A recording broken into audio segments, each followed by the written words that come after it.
Another month, another mystery. The flowers arrived exactly on schedule, just like they had for the past 10 years. The card was simple, like always. Just 3 words that had haunted and comforted me for a decade. You are loved. Who sends flowers for 10 years without revealing themselves? Lisa asked the question that everyone wondered but never dared to say. I still remember that first delivery. I had just returned to work after Michael's funeral, broken and lost. Every 15th of the month, without fail, someone out there knew exactly when I needed to be reminded that I mattered. I had kept every single card. 120 messages, all identical, all anonymous, all mysterious. Michael would have solved this mystery years ago. He always said I was too trusting, too willing to accept miracles without question. But Lisa was right. 10 years was long enough to live with questions. It was time to find answers. The handwriting on a florist card was always the same. Neat, careful, deliberate. Someone who took time to make sure every letter was perfect. The theories ranged from secret admirers to grateful patients. But none of them felt right to me. Whoever was sending these flowers knew me. They knew my schedule, my workplace, maybe even my heart. Through birthdays alone, holidays without family, sick days when I could barely stand, the flowers never stopped coming. I used to bring half of each bouquet to Michael's grave. Maybe he knew something about this mystery that I didn't. Could it be someone I cared for? A patient whose life I had touched without realizing the impact? Lisa helped me make a list of every possibility. Family members of patients, former colleagues, even church members. But something about today felt different. The cards seemed to carry more weight, more meaning, as if time was running out. Tomorrow, I would go to the flower shop. After 10 years of wondering, it was time to demand answers. 10 years of love from a stranger. 10 years of hope delivered monthly. 10 years of questions that were about to be answered. Whoever you are, I whispered to the flowers, thank you for reminding me that I am loved. But now I need to know who you are, and why you chose to love a stranger for 10 long years. Before we continue this incredible journey together, I'd love to know where you're watching from. Drop a comment below, hit that like button if this mystery has you intrigued, and don't forget to subscribe for more amazing stories that will touch your heart. Another day began like every other for the past 10 years. The alarm buzzed at 5:30, and I rolled out of bed in my small apartment on Maple Street. The routine had become my anchor after Michael died. Wake up, coffee, hospital, home, sleep, repeat. But today felt different because of yesterday's decision. My hands trembled slightly as I reached for my robe, knowing that by evening, the mystery that had defined my last decade might finally be solved. The morning light streaming through my faded curtains seemed brighter somehow, as if the universe knew that today would mark the beginning of something new. I made my coffee and stared at Michael's photo on the counter. What would you do? I whispered to his smiling face. He'd always been the brave one, the one who asked the hard questions and pushed me out of my comfort zone. Meanwhile, I'd spent 10 years accepting mystery flowers without demanding answers, content to live in the safety of not knowing. Maybe it was time to channel some of his courage and face whatever truth was waiting for me. His warm brown eyes seemed to encourage me from behind the glass, reminding me that he'd always believed I was stronger than I thought. The coffee tasted different this morning, less bitter, more hopeful. Maplewood General Hospital had been my second home since nursing school 25 years ago. The familiar smell of disinfectant and the sound of monitors beeping should have been comforting, but today they felt different.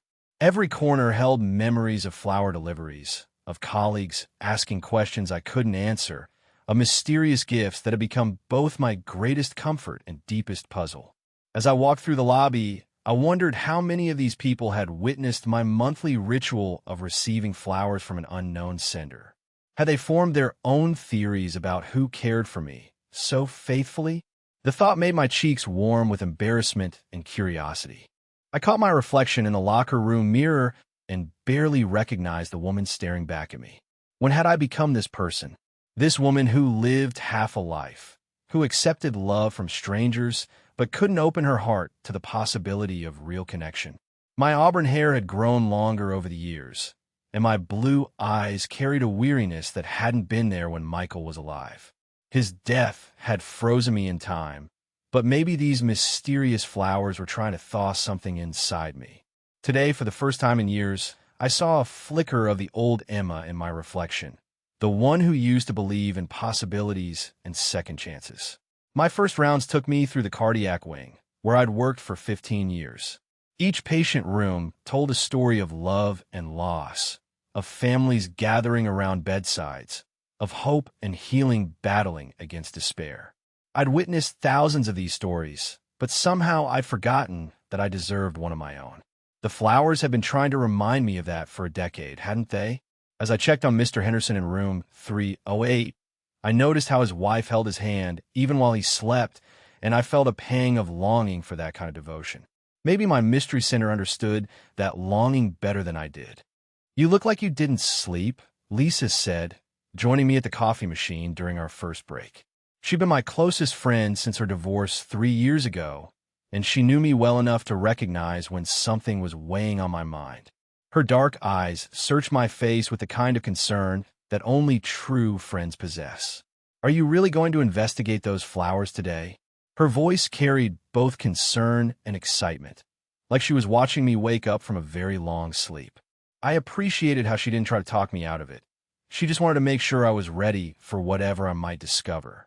"I have to," I admitted, stirring my coffee absently while Lisa watched me with patient eyes. 10 years, Lisa. 10 years of wondering and never having the courage to find out. What if it's someone who needs help? What if it's someone I should have thanked years ago? I paused, my voice catching slightly. What if discovering the truth changes everything between us?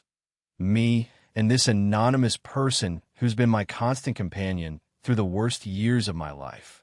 I trailed off, unable to voice my deepest fear, that discovering the truth would somehow break the spell that had kept me going, that the mystery was more beautiful than any reality could be.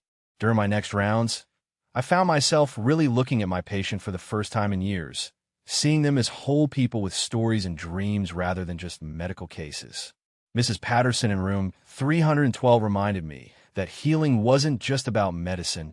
It was about human connection, about seeing and being seen.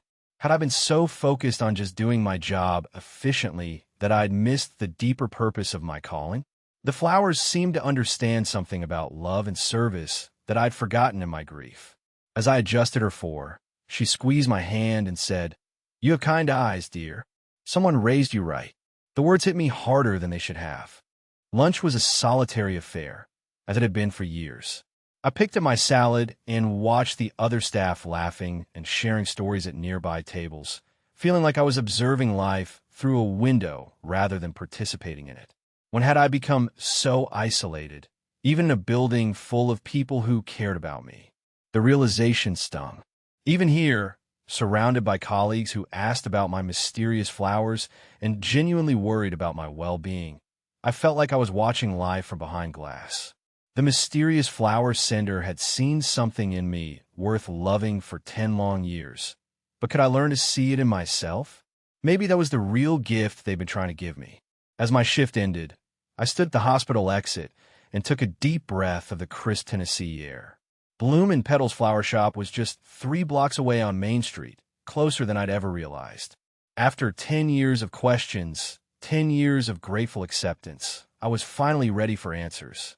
My heart pounded as I imagined walking through those doors and demanding to know who had been my anonymous guardian angel. Whatever I discovered would change everything. The comfortable mystery would be gone forever, replaced by truth that might be wonderful or devastating. But maybe that was exactly what I needed. Michael always said that the best adventures begin with a single brave step, and today I was finally ready to take mine. Main Street looked different through the eyes of someone on a mission. I'd walked past Bloom and Petals hundreds of times over the years, barely glancing at the cheerful storefront with its colorful window displays. Now, as I approached the familiar blue awning, my heart hammered against my ribs. This unassuming little shop had been the source of my greatest mystery for a decade. Behind those glass doors was someone who knew the identity of my anonymous benefactor. After 10 years of wondering, I was finally ready to demand answers. The late afternoon sun cast long shadows across the sidewalk, and I took it as a sign that this chapter of my life was drawing to a close. The bell above the door chimed as I stepped inside, and the sweet fragrance of fresh flowers enveloped me like a warm hug. Tyler Brooks looked up from behind the counter where he was arranging a bouquet of yellow roses, his gentle brown eyes widening slightly when he saw me. I met him briefly a few times over the years, at church functions, around town, but we never had a real conversation. He was known as a quiet, kind man who'd taken over the family business after his father passed. "Emma," he said, his voice carrying a note of surprise and something else I couldn't quite identify. Was it nervousness? "How can I help you today?" I walked straight to the counter, my rehearsed speech dissolving on my tongue as I looked in his kind but suddenly wary eyes. "Tyler, I need to know who's been sending me flowers for the past 10 years. My voice came out steadier than I felt. "Every month. White roses with a card that says you are loved. They come from here." I watched his face carefully, noting how his hands stilled on the roses he'd been arranging. His jaw tensed slightly, and he avoided my gaze. "I know you know who it is, and I need you to tell me." The shop suddenly felt smaller, charged with the weight of secrets about to be revealed. Tyler's gentle demeanor shifted, and I could see the internal struggle playing out across his weathered features. He set down the roses and wiped his hands on his apron, buying time. "Am I?" He started and stopped, running a hand through his salt and pepper hair. "I can't tell you that. I made a promise, and I've kept it for 10 years. That person trusted me with their secret." His voice was kind but firm, and I could see the genuine conflict in his brown eyes. He wanted to help me, but his loyalty to his anonymous customer ran deeper. Some promises are sacred, especially ones that involve someone's private feelings. "Please," I said, my voice breaking slightly as 10 years of curiosity and gratitude spilled over. "Do you understand what those flowers have meant to me? They've been my lifeline. When Michael died, when I thought I had nothing left to live for, those flowers reminded me that someone cared." I clasped my hands together to stop them from shaking. "I'm not asking you to betray anyone. I just want to thank them. I want them to know how much their kindness has meant." Tyler's expression softened, and for a moment I thought I'd reached him. His eyes misted with emotion, and I could see him weighing his loyalty against my obvious pain. But Tyler's resolve held firm. He shook his head slowly, his expression filled with genuine regret. "I am sorry, Emma. I truly am. I can see how much this means to you, and I wish I could help." He paused, seeming to choose his words carefully. "But this person specifically asked me to keep their identity secret, and they've been paying me for 10 years to honor that request. Breaking that trust now wouldn't be right, no matter how much I want to help you find peace." His voice was gentle but unwavering, and I could see that no amount of pleading would change his mind. The weight of his loyalty was both admirable and incredibly frustrating. Frustration bubbled up inside me, mixing with the disappointment and creating something that felt almost like anger. "Tyler, please. 10 years is a long time to wonder. Don't I deserve to know who's been caring for me all this time?" My voice rose slightly, and I saw him flinch. What if this person needs something? What if they're in trouble and too proud to ask for help? What if by keeping this secret, you're actually hurting both of us? I searched his face desperately, looking for any crack in his resolve. But Tyler Brooks was clearly a man of his word, and that word had been given to someone else 10 years ago. The realization hit me like a physical blow. I stepped back from the counter, defeat washing over me like a cold wave. Tyler watched me with obvious sympathy, his gentle eyes filled with regret, but his stance remained firm. "I understand your frustration," he said softly, "but some secrets aren't mine to tell. This person chose anonymity for their own reasons, and I have to respect that choice." He paused, then added more gently, "What I can tell you is that whoever sends those flowers cares about you deeply. The care they take in selecting each arrangement, the specific instructions they give, it comes from a place of genuine love." His words were meant to comfort, but they only deepened my curiosity and longing. I stood in the doorway for a moment, the cool evening air mixing with the warm, fragrant air from inside the shop. Tyler watched me with concern, probably wondering if I was going to make another plea or storm out in anger. Instead, I felt my determination solidifying into something harder and more focused. If Tyler wouldn't give me answers, I have to find them another way. 10 years of mystery had made me patient, but patience without action was just procrastination. "Thank you for your honesty," I said finally, my voice calm despite the storm of emotions inside me. "I respect your loyalty, even if I don't like it." As I walked away from Bloom and Petals, my mind was already racing with possibilities. Tyler's refusal had only strengthened my resolve.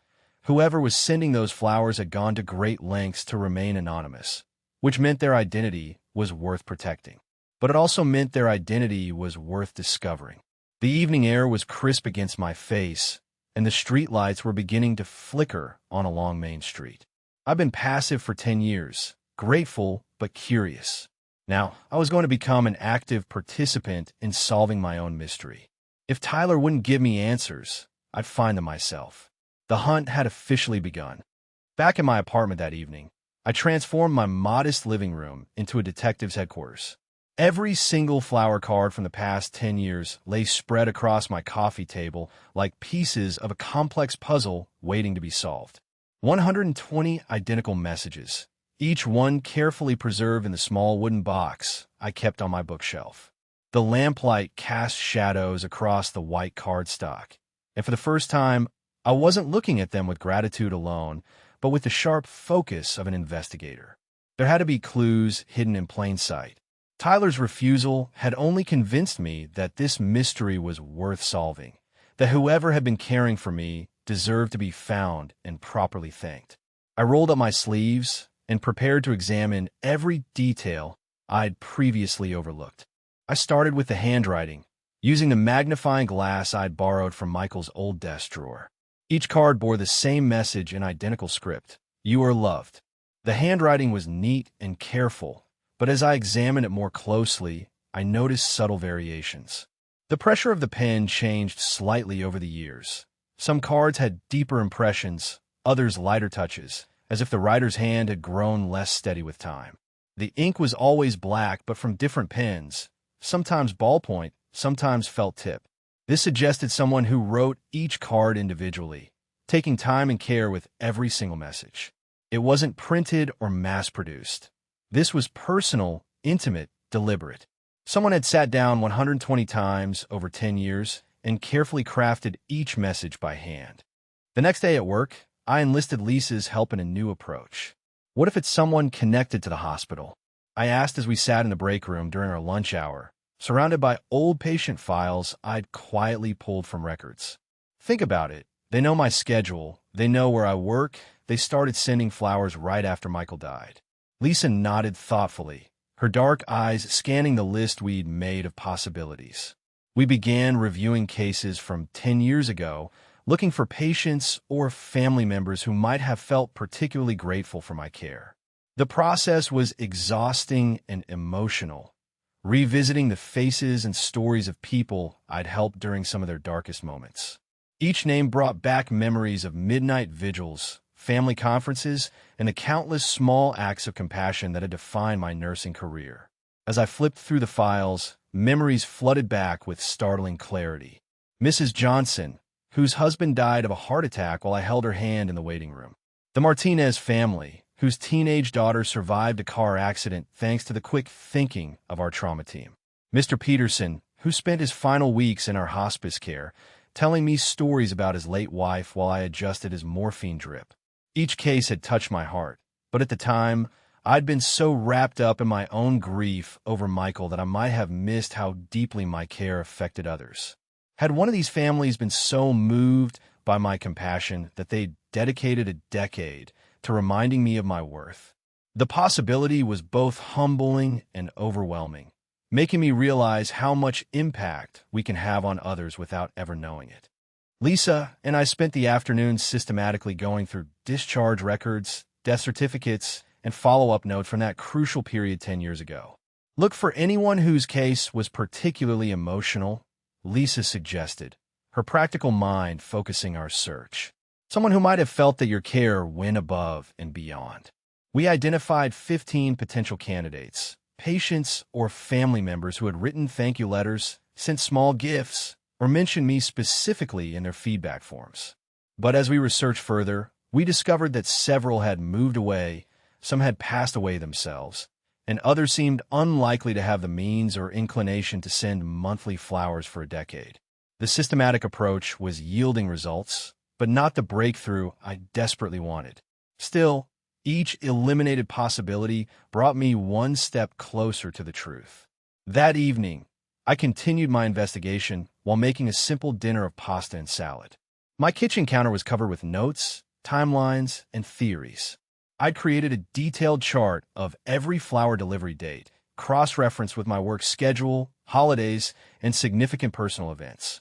The pattern that emerged was both beautiful and mysterious. Flowers always arrived during my most difficult times.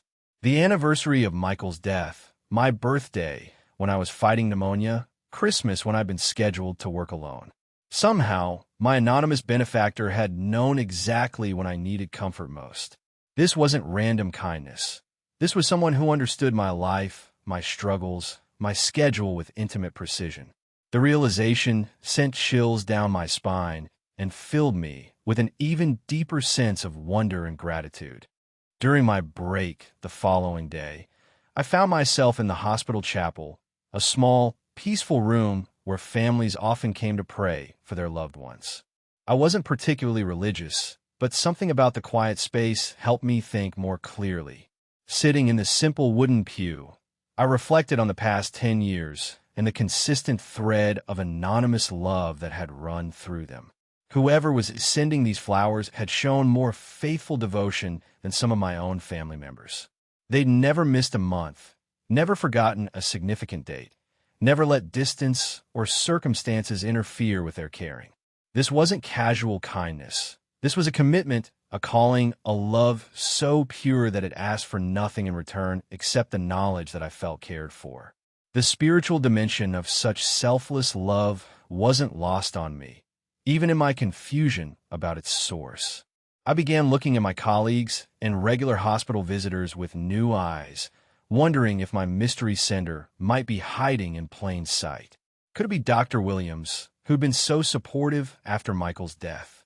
Or maybe Janet from the cafeteria, who always remembered my coffee order and asked about my well-being? I studied faces for signs of secret knowledge, listened to conversations for hints, watched for anyone who seemed particularly interested in my monthly flower deliveries. The exercise made me realize how many people genuinely cared about me, even if none of them seemed to be my anonymous benefactor.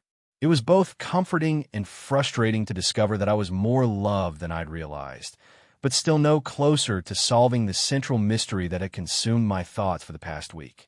By the end of the week, I transformed one wall of my living room into what looked like a detective's caseboard. Photos of the flower arrangements, copies of the cards, timelines, lists of suspects, and theories connected by colored string created a visual representation of my obsession. Standing back to survey my work, I felt both proud of my thoroughness and frustrated by the lack of concrete progress. I'd eliminated dozens of possibilities, but hadn't identified a single viable suspect. The mystery seemed to deepen with every clue I uncovered, like layers of an onion that revealed only more layers beneath. But I refused to give up. 10 years of anonymous love deserved 10 times as much effort in return. Somewhere in this web of information was the key to understanding who had been my guardian angel, and I was determined to find it. As I sat on my couch that night, sipping chamomile tea and staring at my investigation wall, I realized that my methodical approach had taught me something valuable. Whoever was sending those flowers wasn't just anyone. They were someone with deep knowledge of my life, my schedule, and my emotional needs. They had to be close enough to observe me regularly, yet distant enough to maintain perfect anonymity for a decade. This wasn't a grateful patient from years ago or a casual acquaintance showing kindness. This was someone in my immediate orbit, someone who cared enough to make this extraordinary commitment, but had reasons for staying hidden. Tomorrow, I would start looking closer to home, examining the people who saw me regularly but might have their own compelling reasons for remaining anonymous. The answer was near. I could feel it getting closer with each passing day. Lisa's eyes lit up with the excitement of someone who'd just had a breakthrough. "What if we're thinking about this all wrong?" she said, leaning forward across our lunch table covered with patient files and cold coffee. "You've been focusing on grateful patients, but what if it's a family member of someone you helped? Someone who felt like you made their loved one's final moments more peaceful?" Her suggestion hit me like a lightning bolt of possibility. I'd been so focused on direct patient relationships that I'd overlooked the countless family members I'd comforted over the years. The wives who'd held vigil beside dying husbands, the children who'd watched their parents slip away, the parents who'd lost adult children. I'd been there for all of them during their darkest hours, offering tissues, gentle words, and the kind of presence that somehow made unbearable situations slightly more bearable. We immediately shifted our focus, pulling out files from 10 years ago and looking specifically at cases where family members had been particularly affected by loss. "Remember the Thompsons?" Lisa asked, rifling through a stack of discharge summaries. "Their daughter died in that car accident, and you spent hours with the mother while she made the decision to donate organs." I nodded, remembering the case vividly. It had been one of the most emotionally challenging situations of my career. We began creating a new list, focusing on families who had experienced profound loss around the time my flower deliveries began. The work was emotionally draining, bringing back memories of grief-stricken relatives and the helplessness I'd felt trying to comfort them. But it also reminded me of why I'd become a nurse in the first place, to be present for people during their most vulnerable moments. As we worked through the files, memories flooded back with startling clarity. I could see myself 10 years younger, still raw from Michael's recent death, channeling my own grief into compassion for others. There was Mrs. Eleanor Davidson, whose husband had lingered in intensive care for weeks while she maintained a constant bedside vigil.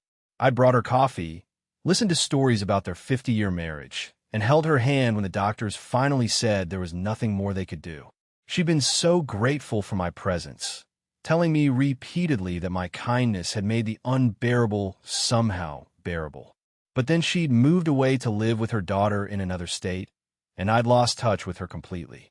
Could someone like her have arranged for flowers to be sent from afar, maintaining a connection across the miles and years? My hands trembled slightly as I opened another file, this one marked with a name that made my heart skip: Dorothy Williams.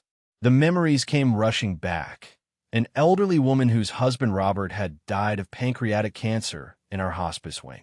She'd been so alone, their 2 children having died in separate accidents years before. I'd spent countless hours with both of them during Robert's final weeks, reading to him when Dorothy was too exhausted, helping her navigate the complex emotions of impending loss. She'd been so grateful, so touched by what she called my angel's heart. But the record showed she died just months after Robert, and I distinctly remembered attending her funeral. There was no way she could be sending flowers.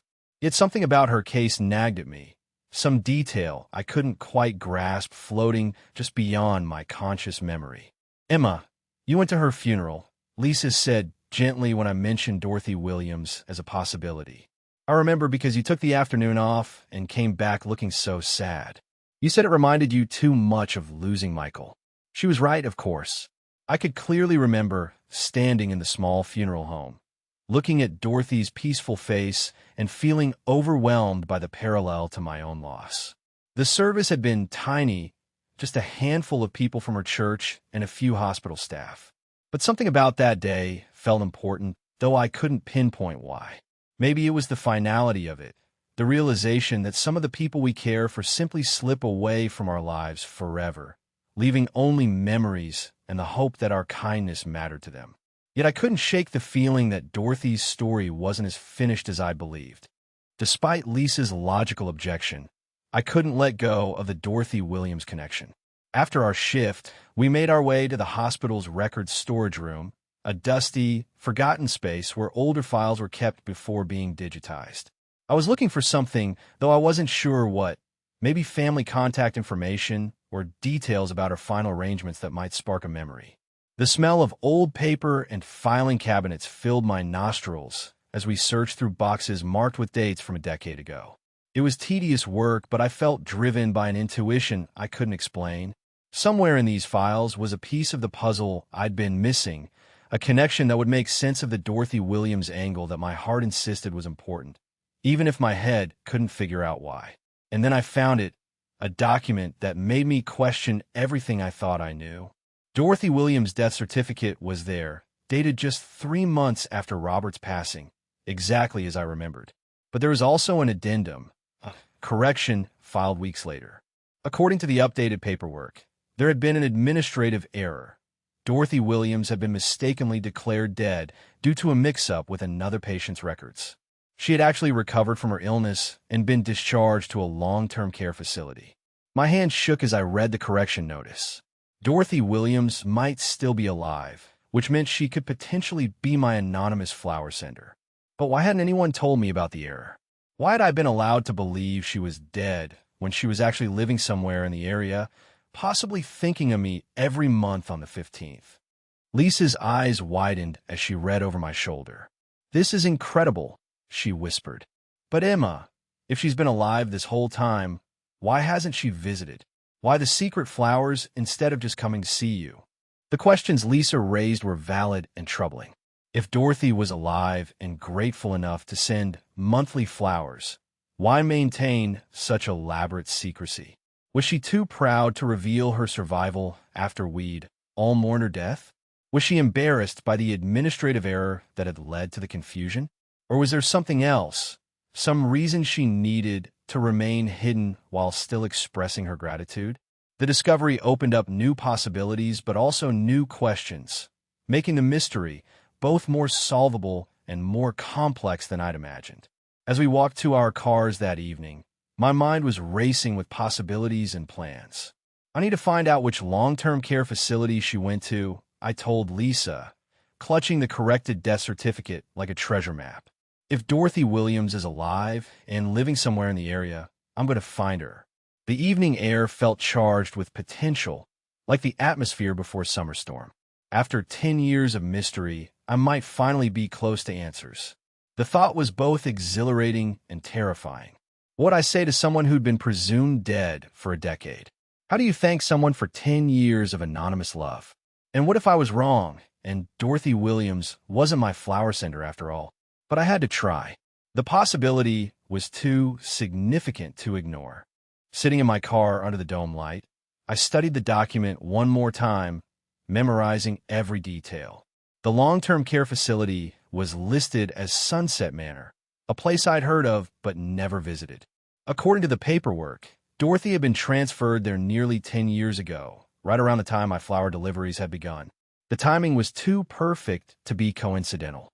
Tomorrow was Saturday, and I would drive to Sunset Manor to see if Dorothy Williams was still there, still alive, and possibly still the guardian angel who'd been reminding me monthly that I was loved.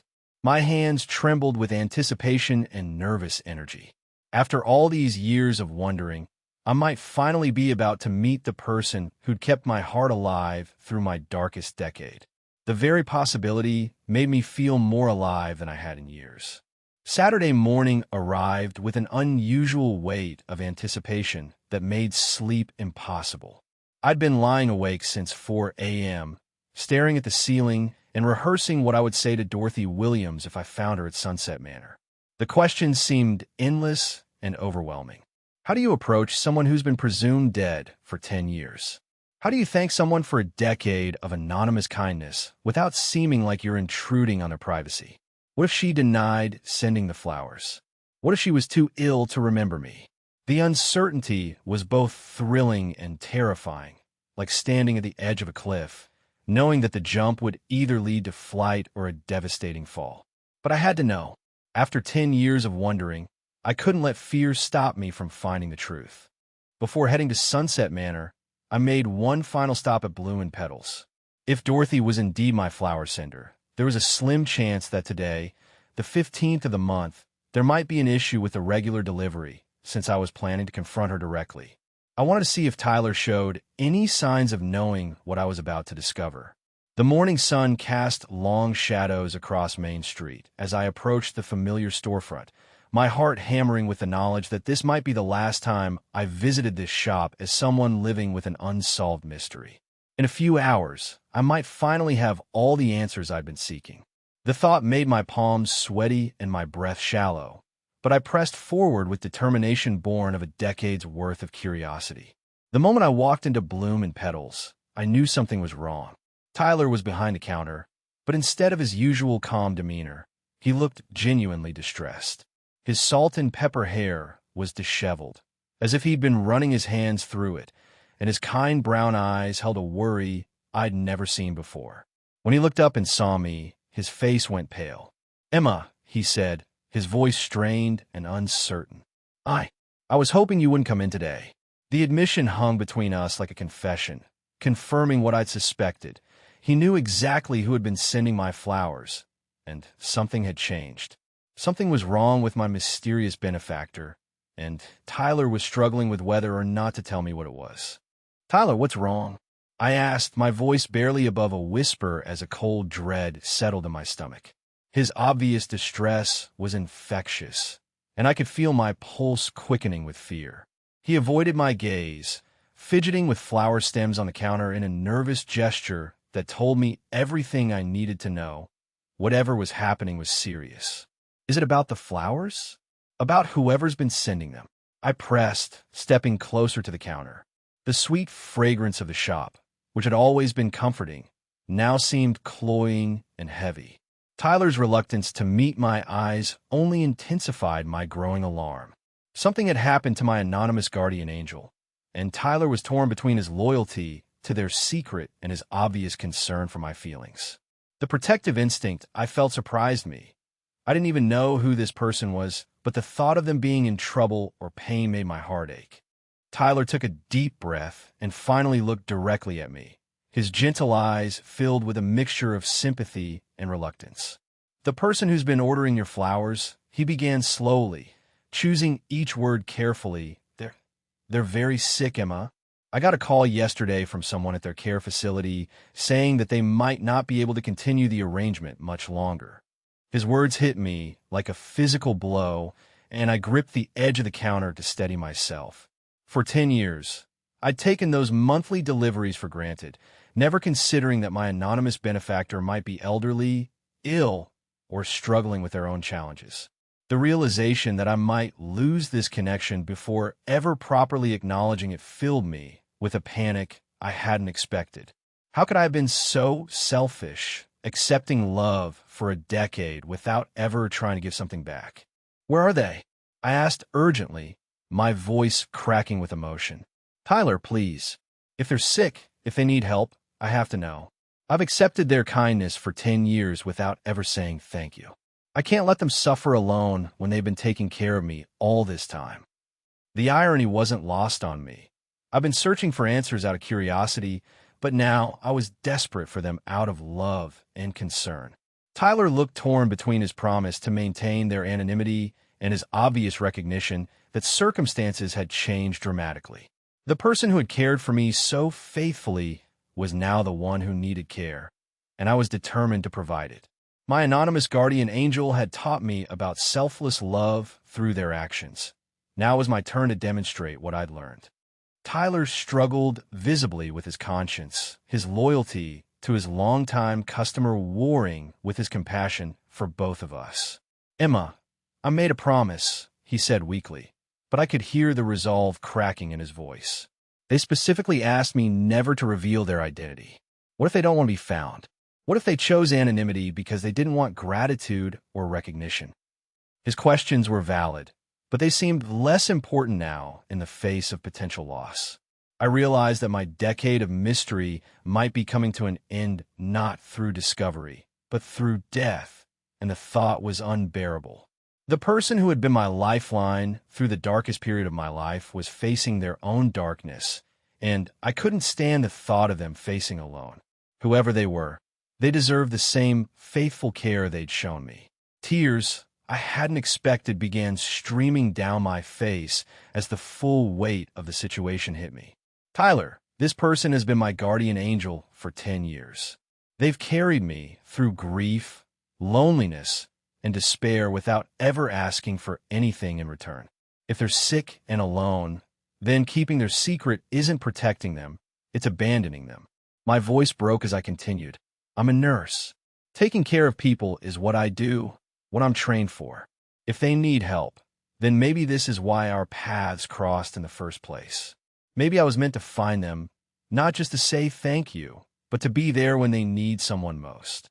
Tyler's expression softened as he watched me struggle with the intensity of my emotions. The professional florist who had guarded secrets for a decade was seeing something that changed his perspective entirely. After what felt like an eternity, Tyler reached under the counter and pulled out a small piece of paper. His hands shook slightly as he wrote something down, and when he looked up at me, his eyes were moist with unshed tears. Sunset Manor, he said quietly, sliding the paper across the counter. Room 237. Her name is Dorothy Williams, and she's been asking about you every month when she calls to arrange the flowers. She's been so worried that you might think she stopped caring if the deliveries ended. His revelation confirmed what I'd suspected, but hearing Dorothy's name spoken aloud in this context still sent shockwaves through me. The woman I'd thought was dead for 10 years had been thinking of me, caring for me, worrying about me all this time. The magnitude of the misunderstanding and the depth of her continued devotion left me speechless. I clutched the piece of paper like it was the most precious thing in the world, which in many ways it was. Thank you, I whispered to Tyler, my voice thick with gratitude and emotion. Thank you for trusting me with this. He nodded solemnly, and I could see the relief in his eyes at finally sharing the burden he'd carried alone for so long. As I hurried toward the door, Tyler called after me softly. Emma, tell her that her flowers brought more love into this world than she could ever imagine. Tell her that watching you receive them with such joy has been one of the greatest privileges of my career. His words followed me out into the bright morning sunlight, where I stood for a moment trying to process the enormity of what I'd learned. Dorothy Williams, alive, caring, and now in need of the same compassion she'd shown me. I had a debt to repay and a friend to save. Sunset Manor stood before me like a bridge between my past and my future, a modest brick building surrounded by carefully maintained gardens that somehow managed to look both institutional and homey. My hands trembled as I walked up the curved pathway, clutching Tyler's note with Dorothy's room number. 10 years of mystery were about to end in the next few minutes, and I wasn't sure I was emotionally prepared for the revelation that awaited me inside. The afternoon sun cast gentle shadows across the entrance, and I could see elderly residents sitting on benches among the flower beds, some with visiting family members, others alone with their thoughts. The sight reminded me that this building housed not just Dorothy, but dozens of people with their own stories of love, loss, and the complicated journey of aging. I paused at the entrance, took a deep breath, and whispered a prayer for courage and wisdom for whatever I was about to discover. The lobby of Sunset Manor was warmer and more welcoming than I'd expected, decorated with soft colors and comfortable furniture that made it feel more like a hotel than a medical facility. I approached the reception desk, where a kind-looking woman in her 50s smiled at me professionally. I'm here to visit Dorothy Williams in room 237, I said, my voice sounding steadier than I felt. I'm Emma Carter. I'm a nurse at Maplewood General Hospital. The receptionist's expression immediately softened with recognition, and I wondered if Dorothy had mentioned me to the staff. Oh, Mrs. Williams will be so pleased to see you, she said warmly, handing me a visitor's badge. She talks about you often. She's been having a difficult few weeks, but I think your visit will lift her spirits considerably. The confirmation that Dorothy remembered me and spoke about me regularly sent a warm surge of emotion through my chest, mixed with guilt that I hadn't tried to find her sooner. I stood outside room 237 for what felt like an eternity, my hand raised to knock, but frozen in place by the magnitude of what was about to happen. Through the partially open door, I could hear the soft sound of someone breathing, perhaps sleeping. The woman who had been my guardian angel for 10 years was just a few feet away, and I was terrified of what I might find. Would she remember me clearly, Or had illness clouded her memory? Would she be happy to see me, or upset that her carefully maintained anonymity had been discovered? My nursing experience had taught me that elderly patients could be fragile in ways that went beyond the physical. Their dignity, their independence, their sense of purpose could all be delicate things that needed protection. I didn't want to intrude on Dorothy's world if my presence would cause distress rather than joy. Finally, gathering my courage, I knocked gently on the doorframe and called softly, "Mrs. Williams? Dorothy? It's Emma Carter from the hospital." There was a moment of silence that stretched like eternity, and then I heard a voice I recognized despite the passage of 10 years, weaker than I remembered, but unmistakably warm and kind. "Emma." The voice was filled with such wonder and joy that it brought immediate tears to my eyes. "Emma, is that really you?" I stepped into the room and saw her, older, more frail than I remembered, but with the same gentle hazel eyes that had looked at me with such gratitude during her husband's final days. She was sitting up in bed, and despite her obvious physical decline, her face was absolutely radiant with happiness. The years seemed to fall away, and I was transported back to those long nights in a hospital when we'd supported each other through grief and loss. "Oh, my dear, sweet Emma," Dorothy said, her voice trembling with emotion as tears began streaming down her weathered cheeks. "I've thought about you every single day for 10 years. I've prayed for you, worried about you, hoped that life was treating you with the kindness you deserve." She reached out her arms toward me, and without hesitation, I went to her bedside and gently hugged this woman who had been presumed dead, but had actually been loving me from afar for a decade. Her embrace was frail but fierce, and I could feel the intensity of 10 years' worth of stored affection and concern. "I thought you were dead," I whispered against her shoulder, my voice breaking with the weight of the misunderstanding. "I went to your funeral, Dorothy. I mourned you. I never knew you were alive. Never knew you were the one sending those beautiful flowers." Dorothy's eyes widened with shock and distress at my words. "A funeral? Oh, Emma." There was such confusion when I got sick again after Robert died. The hospital made some terrible mistakes with my paperwork, and by the time everything was sorted out, I'd already been moved here. She reached for my hand with fingers that were thin but surprisingly strong. "I wanted to contact you so many times, but I was embarrassed. Embarrassed that people thought I was dead, embarrassed about living in this place, embarrassed about being such a burden." Her voice grew smaller as she continued. "I thought maybe it was better if you just remembered me as I was during Robert's time, not as this old woman who needed help with everything. But I couldn't stop caring about you, Emma. I couldn't stop wanting to make sure you knew someone loved you." "Dorothy, those flowers saved my life," I said, squeezing her hands gently. "After Michael died, I was so lost, so alone. Every month when those flowers arrived with that simple message, they reminded me that I mattered to someone. They kept me going through the darkest times." I could see the relief and joy flooding her face as she realized the impact of her decade-long gesture. I never dreamed that my anonymous guardian angel was someone I thought I'd lost forever. "You've been taking care of me all this time, and I didn't even know you were alive to thank."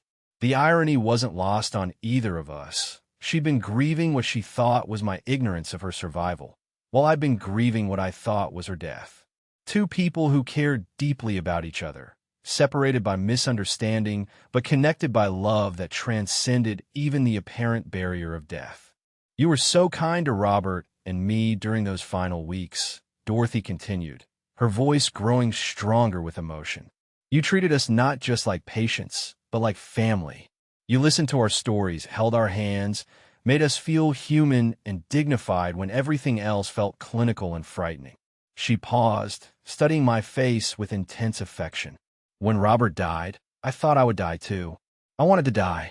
But then I realized that the kindness you showed us was a gift that needed to be passed on somehow. I couldn't take care of patients the way you do, but I could take care of you in my own small way." Her explanation filled in the final pieces of the puzzle that had consumed my thoughts for the past week. This wasn't just gratitude. It was love in its purest form, the desire to nurture and protect someone who had shown such compassion. We held each other and cried, tears of joy, relief, and the bittersweet recognition of time that had been lost to misunderstanding. "I'm so sorry I didn't look harder for you," I whispered. "I'm so sorry you've been alone all these years." Dorothy pulled back to look at me directly, her hazel eyes bright with tears, but also with something that looked remarkably like peace. "Oh, my dear, I was never alone. Every month when I called Tyler to arrange your flowers, every time I imagined your face when you received them, every prayer I said for your happiness, you were with me. Love doesn't require physical presence to be real, Emma. Our connection has been real all along, even when we didn't understand it." Her words carried a wisdom that only comes from years of reflection and loss. And I realized that Dorothy had understood something about love that had taken me decades to learn. As the afternoon light began to fade outside Dorothy's window, I felt something shift inside me that had been frozen for 10 years. This woman had kept her heart open to love despite loss, despite illness, despite the isolation of being forgotten by the world. She had found a way to transform her grief into a gift for someone else, and in doing so, had created a bond that transcended all the obstacles life had placed in our path. "Dorothy," I said, taking her hand firmly in mine, "I want you to know that you're not alone anymore. I'm going to visit you regularly, and I'm going to make sure you get the same kind of care you've been giving me."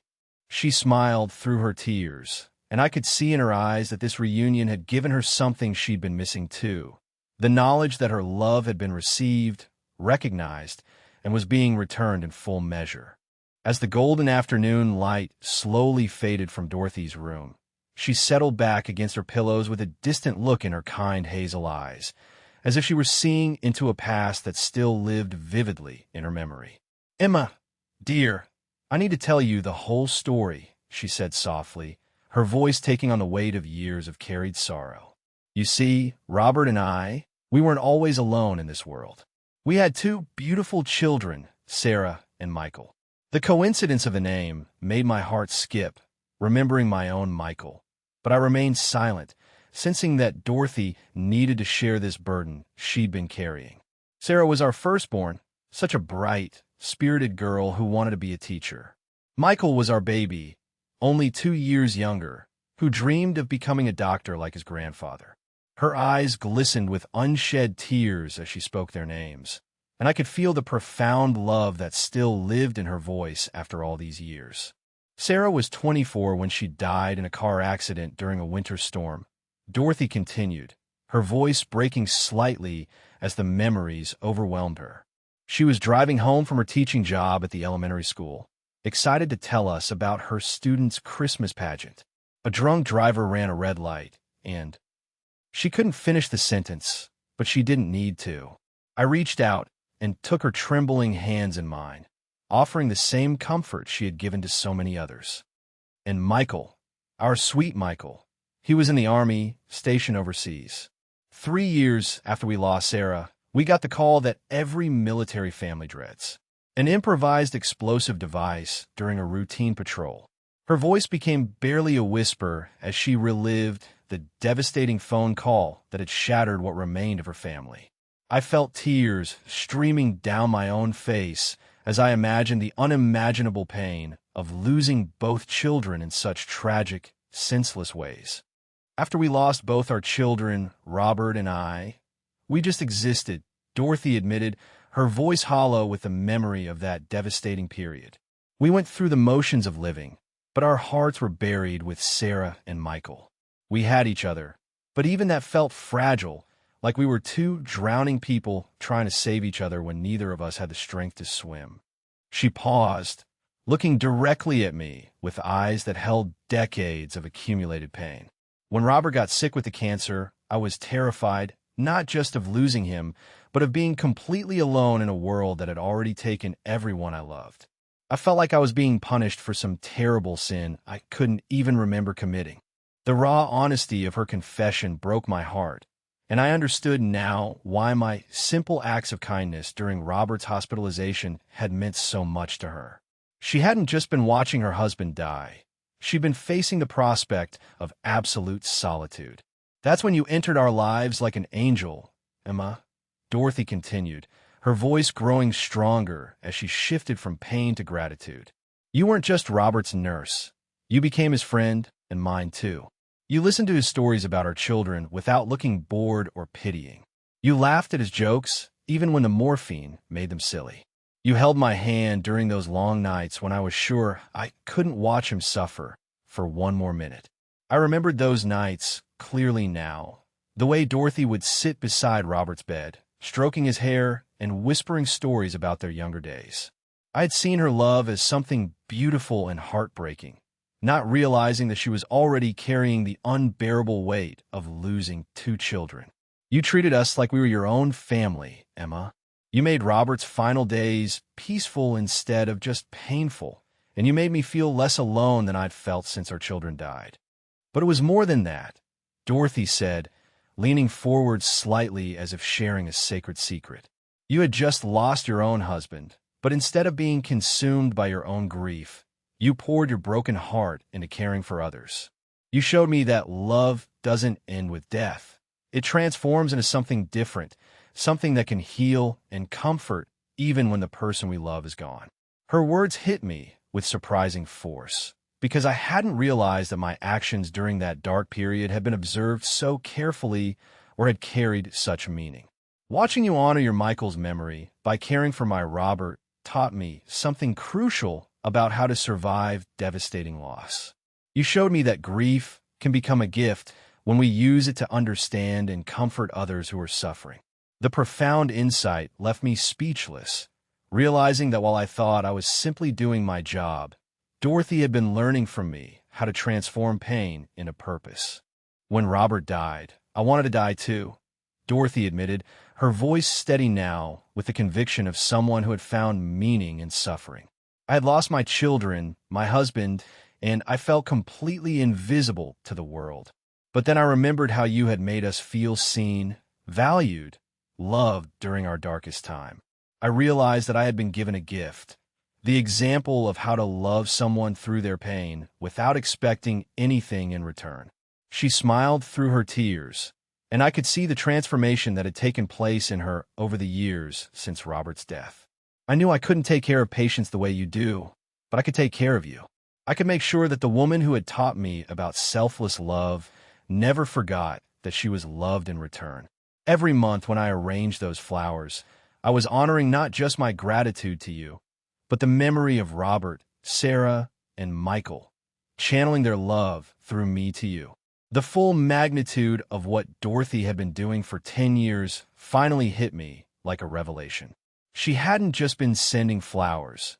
She had been creating a living memorial to her lost family, using her own grief as a source of comfort for someone else who was grieving. Dorothy, you've been honoring your family's memory by loving me, I whispered, my voice thick with emotion and awe. You took the love that you couldn't give to Sarah, Michael, and Robert anymore, and you gave it to me. She nodded, tears streaming down her weathered cheeks. Every flower, every card, every month for 10 years, it was all of us loving you, Emma. My children would have adored you, and Robert did adore you. In a way, those flowers were from all of us, reaching across the boundaries of life and death to make sure you knew you were cherished. The spiritual dimension of her gift overwhelmed me completely, and I understood that I had been the recipient of something far more profound than anonymous kindness. We sat together in the gathering dusk, holding hands and crying tears that felt different from any I had ever shed, tears of healing, of understanding, of love that transcended every barrier that life had tried to place between us. I'm so sorry for your losses, I whispered, finally able to offer the condolences that were 10 years overdue. I'm so sorry you've carried this pain alone for so long. Dorothy squeezed my hands with surprising strength and looked at me with eyes that held profound peace. I wasn't carrying it alone, dear one. Every month when I knew you were receiving those flowers, when I imagined your face lighting up with the knowledge that someone cared, I felt my family's love flowing through me to you. It gave my grief purpose and my loneliness meaning. Her words reframed everything I thought I knew about love, loss, and the connections that bind us together across time and circumstance. Dorothy, you saved my life. I said with complete honesty, my voice filled with wonder at the intricate web of love and loss that had brought us together. But more than that, you've taught me something I never understood about how love works. You've shown me that the people we lose don't really leave us. Their love lives on through our actions, through the kindness we show to others, through the connections we make in their memory. She smiled with the radiance of someone who had found peace through purpose. And you've taught me, Emma, that kindness has a way of coming back to us in the most unexpected ways. I spent 10 years trying to comfort you, never dreaming that someday you would be here, comforting me in return. The beautiful symmetry of our relationship, two women supporting each other through grief across a decade of separation, felt like proof of something divine working in our lives. As the evening settled around us, and Dorothy grew visibly tired from the emotional intensity of our reunion, I made her a promise that I knew would honor both her family's memory and the love she had shown me. "I'm going to visit you every week," I said firmly, "and not just as someone returning a favor, but as family. You've been caring for me for 10 years without me knowing it. Now it's my turn to care for you, knowingly and gratefully." Dorothy's eyes filled with tears of relief and joy, and I could see that my promise had given her something she hadn't dared to hope for, the knowledge that her remaining years wouldn't be spent in the loneliness she had feared. "My children and Robert would be so happy," she whispered, settling back against her pillows with a peacefulness I hadn't seen in her face when I'd first entered the room. As I prepared to leave, I realized that this reunion hadn't just solved a mystery. It had revealed the profound truth that love never truly dies. It simply finds new ways to express itself through the lives it touches. The following week at work, Lisa immediately noticed the change in me.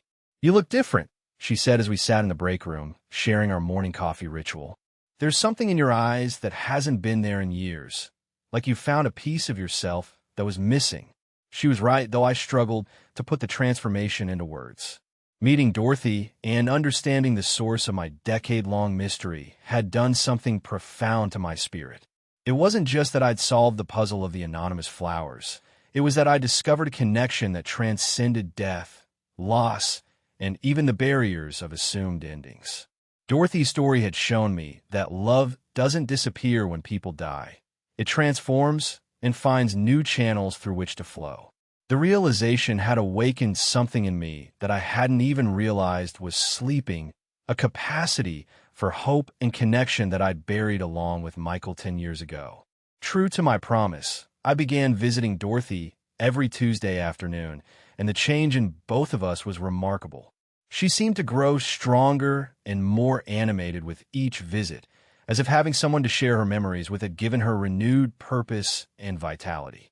We would spend hours talking about everything: her children's dreams and personalities, Robert's career as a carpenter, my memories of Michael, and the patients we'd both loved and lost over the years.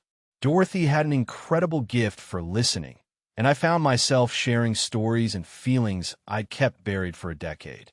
She helped me understand that my grief for Michael didn't have to be a wall separating me from life, but could instead be a bridge connecting me more deeply to others who understood loss.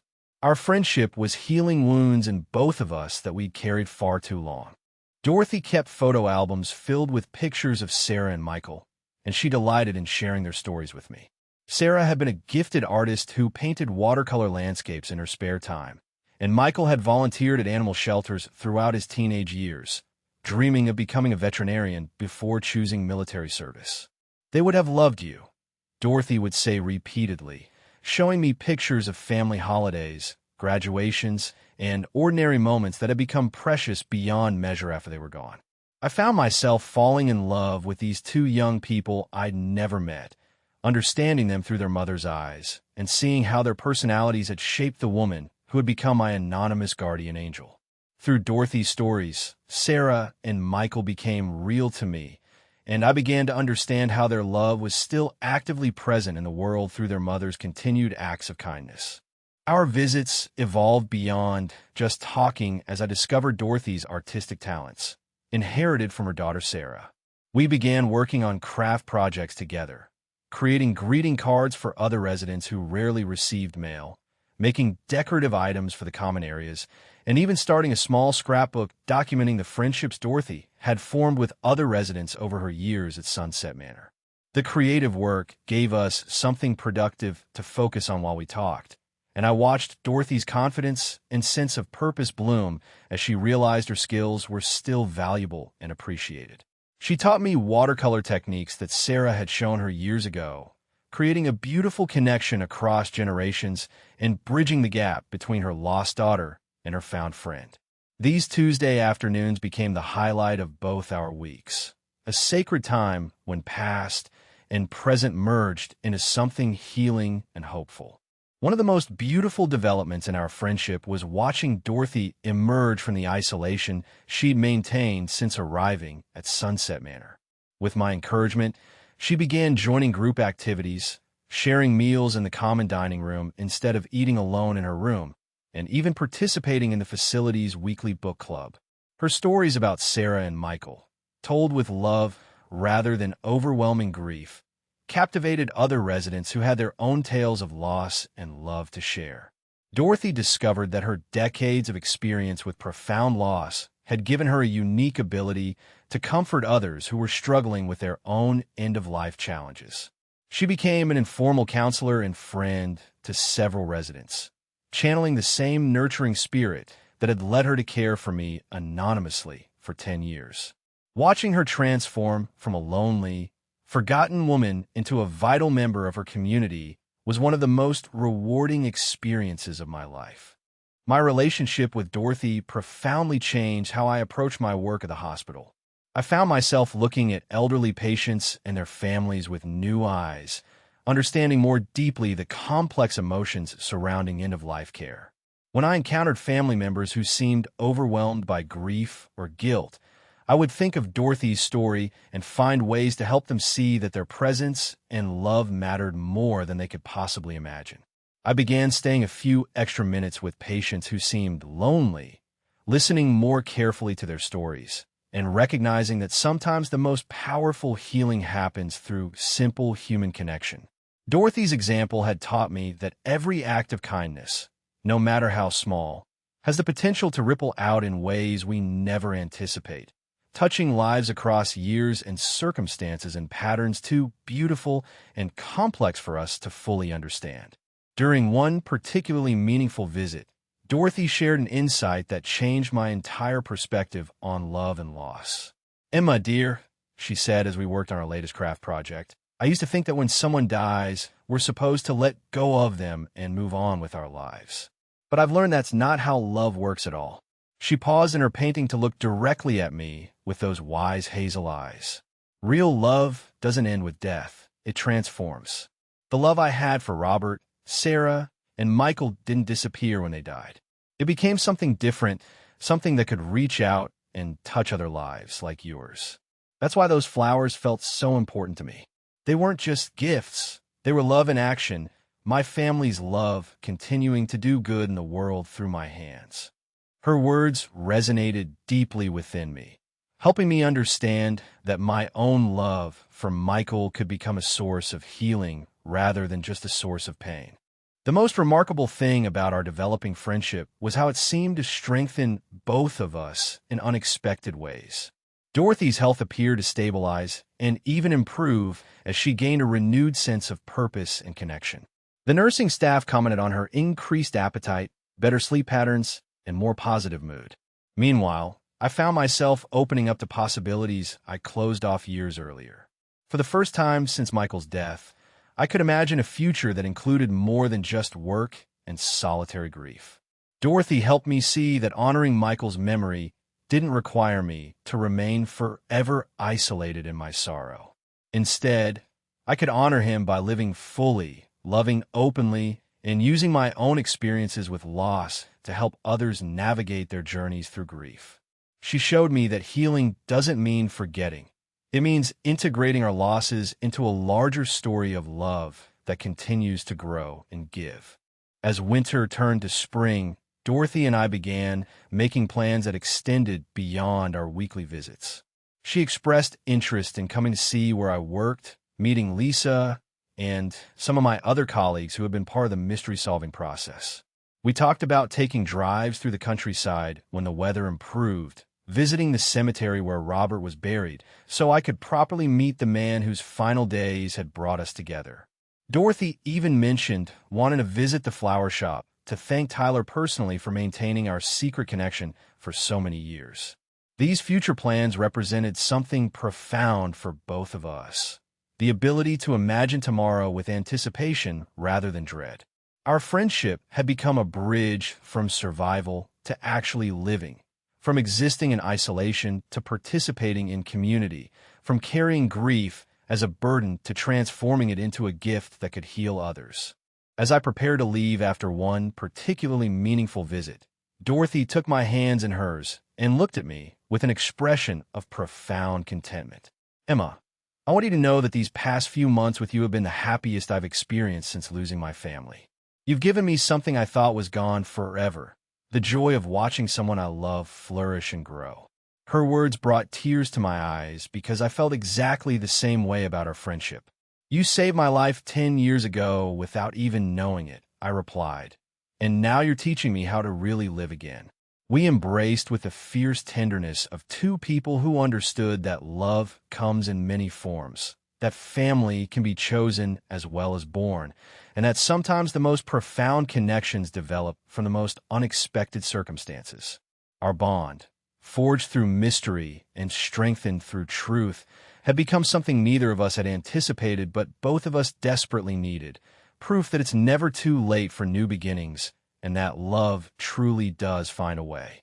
6 months after our reunion, I sat beside Dorothy's bed in the quiet hours of early morning, holding her hand as her breathing grew increasingly shallow and peaceful. The woman who had been my anonymous guardian angel for 10 years was preparing to join her beloved family, and this time she wouldn't be leaving alone or unnoticed. Her hazel eyes, though tired, still held the same kindness that had captivated me during our first meeting in the hospital all those years ago. "Emma, dear," she whispered, her voice barely audible but filled with contentment, "thank you for finding me. Thank you for letting me be part of your life again." I squeezed her frail hand gently, marveling at how this woman had taught me that love doesn't end with death. It simply changes form and continues to flow through the lives it touches. The morning light filtering through her window seemed to illuminate not just the room, but the profound truth that our connection had revealed about the eternal nature of love itself. "I need you to know," Dorothy continued, her voice growing fainter but more urgent, "that these months with you have been the greatest gift of my final years. You gave me the chance to see my love come full circle, to know that the flowers reached your heart the way I'd hoped they would." She paused to gather her strength, and I could see in her eyes the peace that comes from completing an important mission. "I'm not afraid anymore, Emma. I know that Robert, Sarah, and Michael are waiting for me, and I can tell them that the love we couldn't give them anymore found a way to help someone else. Through you, our family's love kept growing even after we thought it had ended." Her words wrapped around my heart like a gentle embrace, and I realized that Dorothy was giving me one final gift: the understanding that our connection had been sacred from the very beginning, orchestrated by forces larger than either of us could have imagined. With tremendous effort, Dorothy gestured toward her bedside table where an envelope waited with my name written in her familiar, careful handwriting. "Open it after I'm gone," she whispered, "but know that it contains the last chapter of our story together." I promised I would honor her request, though part of me wanted to tear it open immediately, desperate to hold onto every piece of connection we could share. Instead, I focused on being fully present in these final moments, storing up the memory of her peaceful expression, the warmth of her hand in mine, and the sense of completion that seemed to emanate from her spirit. Dorothy had taught me that saying goodbye didn't have to mean saying farewell forever. Love finds ways to continue expressing itself across any boundary, including death. As I watched her breathing slow, I felt not just sadness, but also profound gratitude for the privilege of witnessing such grace in the face of life's ultimate transition. Dorothy Williams passed away at 7:23 a.m. on a Tuesday morning in May, surrounded by the love she had cultivated and nurtured for over a decade through anonymous flowers and finally through treasured friendship. Her transition was as gentle and graceful as everything else about her character, a quiet slipping away that felt more like a homecoming than an ending. I sat with her for a long time after she stopped breathing, marveling at how someone who had been presumed dead for 10 years had actually been more alive in her love and generosity than most people ever managed to be. The room felt filled with presence rather than absence, as if Dorothy, Robert, Sarah, and Michael were all there together, finally reunited and at peace. When I finally rose to notify the nursing staff, I carried with me not just grief for my friend's passing, but also deep appreciation for the extraordinary journey that had brought us together and taught us both about the endless, transformative power of love. The nursing staff and residents of Sunset Manor had grown to love Dorothy during her final months as she blossomed into the community-minded, caring woman she had always been beneath her grief and isolation. As I walked through the hallways carrying her final letter, several residents stopped me to share their own memories of her kindness and wisdom. Mrs. Chun mentioned how Dorothy had helped her write letters to estranged grandchildren, while Mr. Rodriguez spoke of the watercolor lessons Dorothy had given him to help with his arthritis-stiffened hands. It was clear that Dorothy's capacity for anonymous love hadn't been limited to me. She had been quietly touching lives throughout the facility, teaching by example that age and physical limitation couldn't diminish the heart's ability to give and receive love. Hearing these stories confirmed what I had suspected. Dorothy's legacy would continue rippling outward through all the lives she had touched, just as her love had rippled through mine for 10 years. Later that afternoon, alone in my apartment with a cup of tea and Dorothy's letter, I finally opened her final gift to me. Her handwriting, though shakier than in years past, still carried the same careful attention to each word that had characterized all her communications over our decade of connection. "My dearest Emma," the letter began, "if you are reading this, then I have joined my beloved family, and our earthly friendship has transformed into something eternal. But I don't want this transition to feel like an ending. I want it to feel like a new beginning for you." As I read her words, I could hear Dorothy's voice speaking them, filled with the same warmth and wisdom that had characterized our conversations during her final months. The letter continued for several pages, filled with reflections on our friendship, memories of her family, and specific instructions for how she wanted our connection to continue even after her death. The most surprising part of Dorothy's letter was her revelation about the financial arrangements she had made for the future. "Emma, dear, I have left instructions with Tyler at Bloom and Petals and provided enough funding for you to receive flowers every month for the rest of your life, if that brings you joy. But more importantly, I've also left funds for you to send flowers to others, patients who are lonely, families who are grieving, anyone who needs to know they are loved." The letter explained that Dorothy had been using her pension and savings for more than just my monthly flowers. She had been quietly building a fund that would allow her mission of anonymous love to continue indefinitely. "I want you to become a sender now, Emma. Use your nurse's heart to identify people who need reminding that they matter, and let our family's love continue flowing through your hands to theirs." The magnitude of her final gift left me speechless. Not just the financial provision, but the invitation to carry forward her legacy of love and action. Dorothy's funeral was a testament to the quiet but profound impact she had made during her years at Sunset Manor and through her decade of caring for me. The small church was filled not just with residents and staff from the facility, but also with Tyler from the flower shop, several of my hospital colleagues who had been part of the mystery-solving journey, and even some families of former patients who had somehow learned of Dorothy's story. I had been asked to deliver the eulogy, and as I stood at the podium looking out at faces touched by Dorothy's love, I felt the full weight and privilege of telling her story. Dorothy Williams understood something that many of us spend our whole lives trying to learn. I began, my voice steady despite my tears. She understood that love is not a finite resource that diminishes when we give it away. It's an infinite wellspring that grows stronger and more abundant the more we share it with others. After the service, We gathered at the cemetery where Dorothy would be buried beside Robert, finally reunited with the love of her life in a place surrounded by spring flowers. As I placed a bouquet of white roses on her casket, the same type of flower she had sent me every month for 10 years, I made a silent promise to honor her legacy by continuing the mission she had begun. Standing in that peaceful place, surrounded by people whose lives had been touched by Dorothy's quiet love, I realized that death had not ended her impact, but had actually liberated it to work through all of us who had learned from her example. The grief I felt was real and deep, but it was accompanied by something even stronger, a sense of purpose and possibility that would guide my actions for years to come. Dorothy's love would continue flowing through the world, not just in my memory of her, but in my commitment to pass that love forward to others who needed to know they mattered. 3 months later, I stood in the hospital room of Mrs. Anderson, an elderly woman who had been admitted for pneumonia and had received no visitors during her week-long stay. In my hands were white roses with a simple card that read, "You are loved." The first delivery in what would become a new tradition of anonymous kindness inspired by Dorothy's example. As I placed the flowers on Mrs. Anderson's bedside table and watched her face light up with surprise and joy, I felt Dorothy's presence as clearly as if she were standing beside me. This wasn't just about continuing a tradition of flower deliveries.